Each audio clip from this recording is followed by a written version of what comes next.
The people you most want to be close to are often the same people that your nervous system wants to hide from. And that's not a contradiction. That's what shame does. Coming up, we're going into how shame moves through romantic relationships and friendships, why those two need the same skills, where this started, and what it actually takes to begin building something real, not when you're healed, but just as you are now. Welcome back to my channel, and if you're new here, welcome. I'm Cindy Darnell, sex and relationship therapist, working with all kinds of people in all kinds of relationship configurations all over the world. And this channel is where we have the conversations that many of us have in our heads, but not out loud. Here we talk about relationships, desire, intimacy, connection, friendships, emotions, grief, and what gets in the way. If that's what you're here for, you're in the right place. Let's get into it. Most of us treat romantic relationships and friendships as fundamentally different things. Different stakes, different rules, different emotional territory. We think that what we need to navigate one has very little to do with what you need to navigate the other. But that split is part of actually what keeps people stuck. The skills that let you show up in a romantic relationship, staying present when you want to disappear, being honest when something is hard, tolerating not knowing exactly where you stand, are the same skills a deep friendship requires. Not similar ones, the same ones. So when someone says, I'm fine with friendships, it's intimacy that I struggle with, or romantic relationships are where I fall apart, they're usually not describing two different problems. They're describing one problem showing up in two different rooms. Shame doesn't respect the categories that we've built for our relationships because it moves through all of them in the same way. And it doesn't announce itself. It looks like withdrawal. It looks like being the most helpful person in the room so no one ever has to see you struggling. It looks like picking fights before anyone gets close enough to leave on their own terms. Or it looks like a very convincing performance of someone who doesn't need much. Underneath all of these performances, though, is usually a much younger part of us doing what it learnt to do to stay safe. And this didn't begin in your adult relationships. For many people, it began before language, before there were words for what was happening. And if you grew up in a home where your emotional needs were consistently unmet, unseen, or treated as inconvenient, you learnt something early, and you learnt it deeply, that feelings are dangerous, that they're a liability, and that showing them has consequences. Maybe you cried and no one came, or maybe someone came, but they were angry or overwhelmed, or shut it down with, "You're fine, stop that." Maybe you learned to read the room before expressing anything, or perhaps you became fluent in managing other people's comfort at the expense of your own.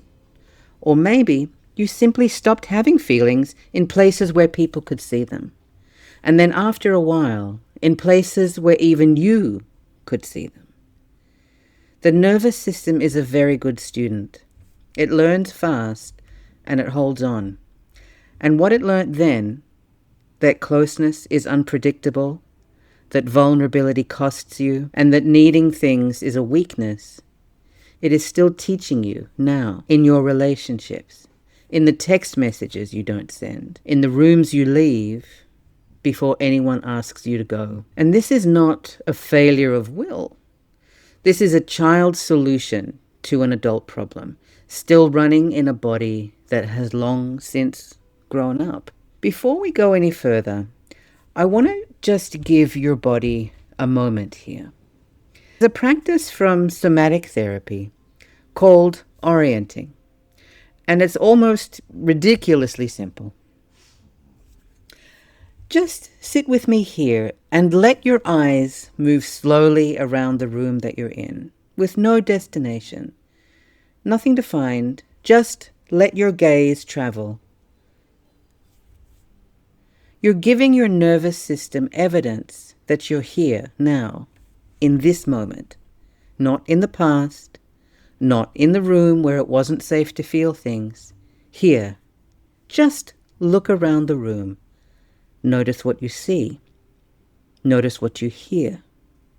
Notice what you feel in your body. If you're sitting down watching this, feel your butt underneath you. If you're standing up, feel your feet. If you're lying down, feel your back or your side connecting with whatever you're lying on. If you want to place one hand on your chest, just as a gesture, as a contact, just to feel your own warmth, to feel your own presence. This is what it can feel like to begin arriving in your own body. Just 30 seconds. That's all.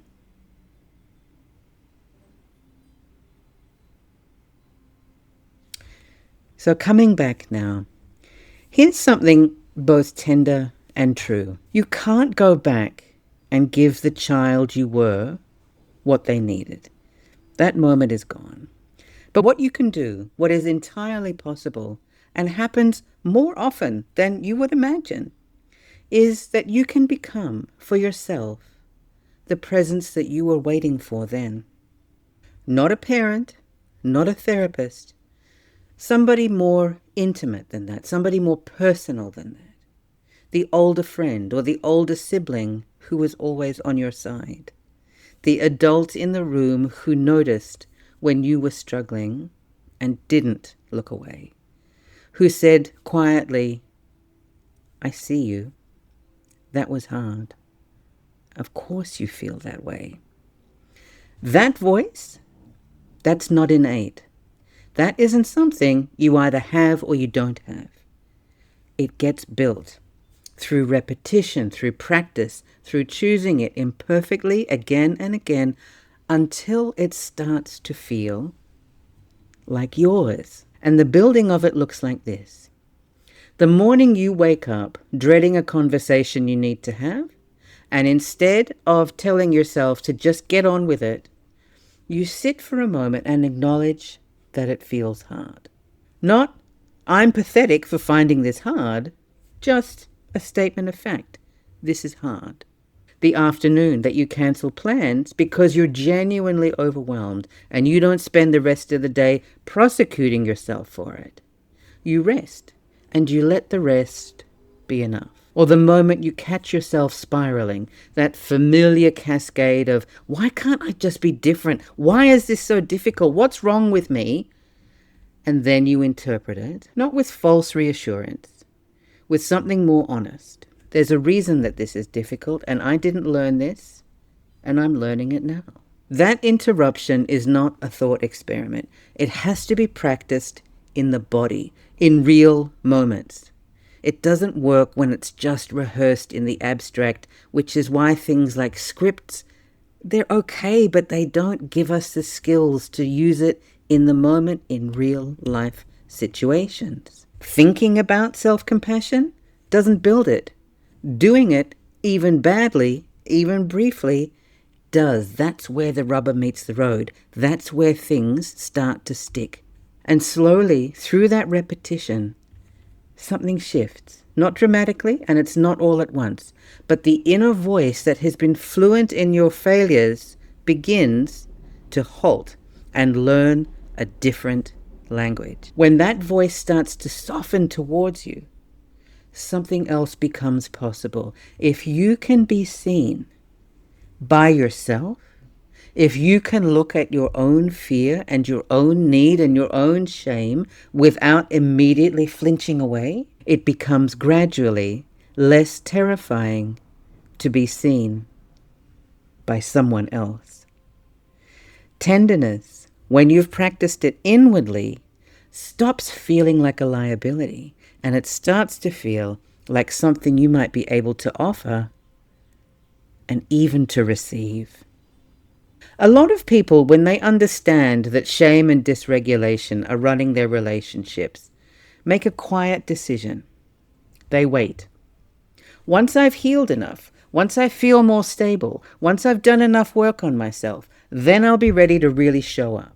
And, I get it. It's understandable. It's also the shape that shame takes, though, when it's trying to sound reasonable.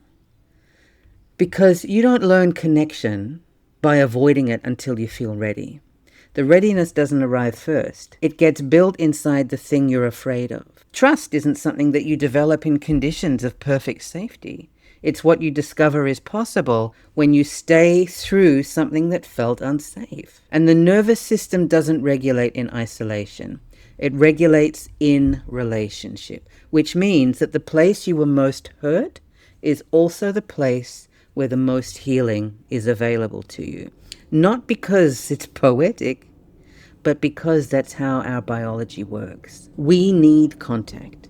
We need co-regulation. We need the presence of other people to help our bodies and our nervous systems settle. Waiting to feel safe enough to be vulnerable is waiting for a feeling that only vulnerability can create.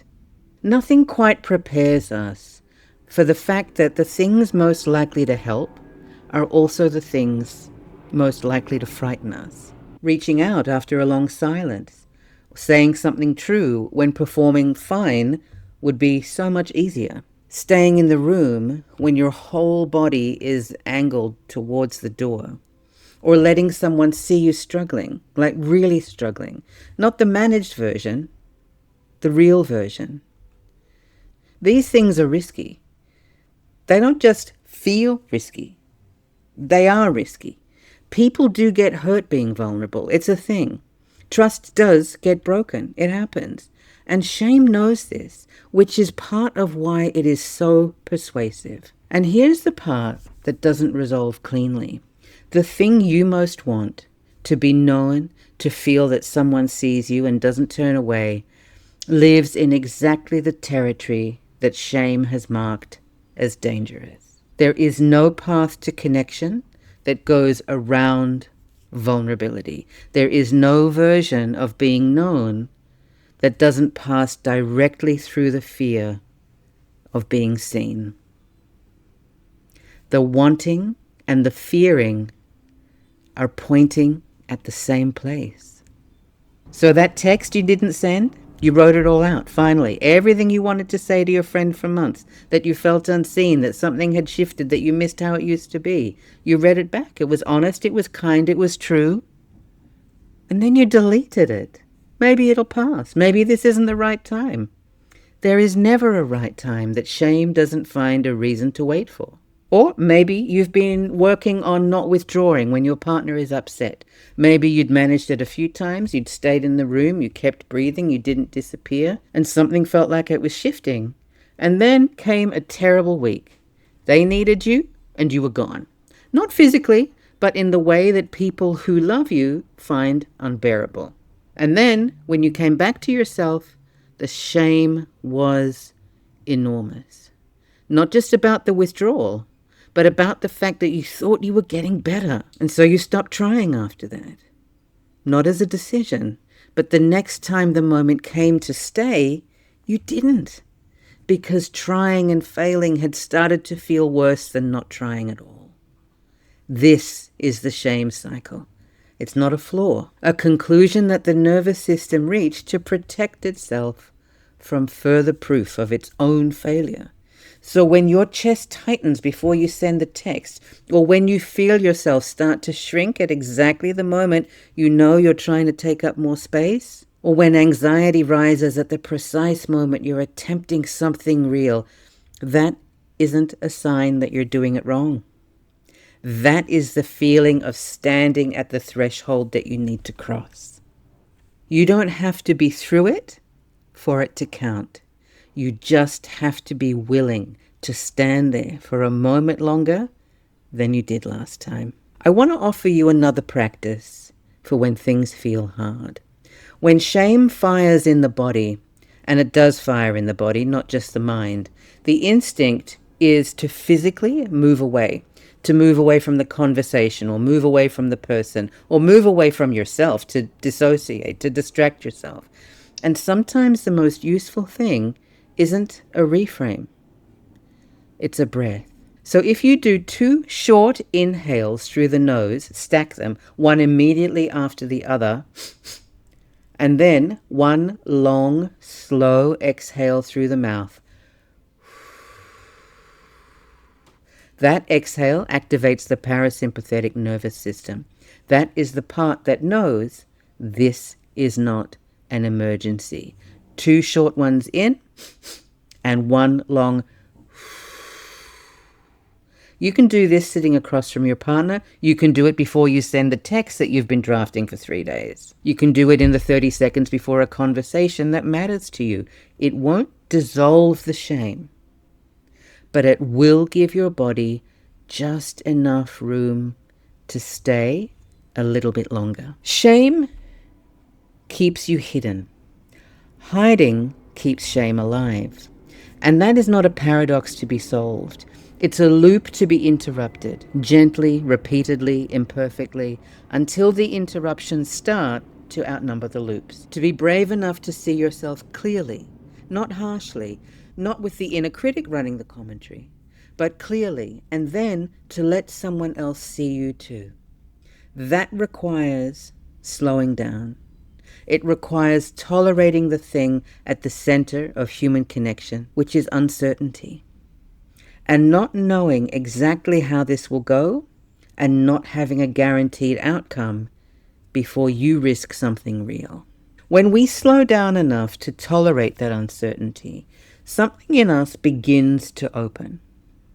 The window of what we can bear, of closeness, of being known, of genuine contact, that widens bit by bit through each small act of showing up.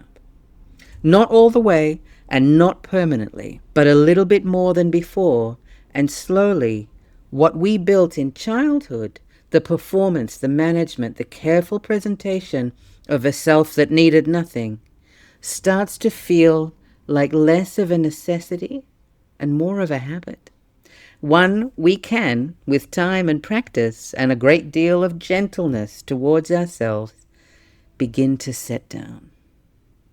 Not because we've finally become who we always should have been, but because we've learnt through doing it that tenderness offered to ourselves first and then outward towards the people that we love is not a liability, and it never was.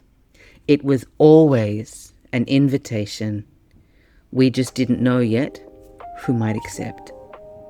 This stuff isn't simple, and I don't necessarily think it should be, but I absolutely think that it is worth staying with. If you'd like to see more, make sure to like this video and subscribe to my channel and share it with somebody who you think would benefit from it. Your likes and shares and comments below is what tells the algorithm this content is worth watching. If you'd like to work with me, I offer online courses and consulting via Zoom. Head on over to my website, cindydarnell.com. Everything is linked in the description below. Let me know in the comments how this landed for you. What came up for you as you were listening to it? Any insights or any aha moments? Share them below. I guarantee you won't be the only one who thinks and feels the way you do about this stuff. So much of this stuff is incredibly hard and really, really changes the trajectory of our lives. Thanks for watching till the end. Thanks for staying with me. Thanks for hanging out here. I appreciate the time we've spent together. And I'll see you next time. Bye for now.